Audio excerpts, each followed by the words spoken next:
আজ কোজাগরী লক্ষ্মী পুজো। সকল বন্ধুকে জানাই কোজাগরী লক্ষ্মী পুজোর অনেক অনেক শুভেচ্ছা।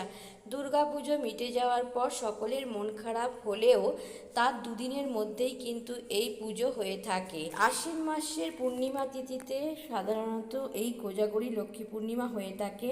তাই দুর্গা বারোয়ারির প্রতিটা বারোয়ারিতেই আজকের দিনে এই পুজোটা হয়। তাছাড়াও কিন্তু প্রতিটা বাঙালি পরিবারেই এই পুজো হয়ে থাকে, কারণ প্রতিটা বাঙালি মনে করেন যে লক্ষ্মী দেবী হলেন সুখ সমৃদ্ধি ও অর্থর দেবী।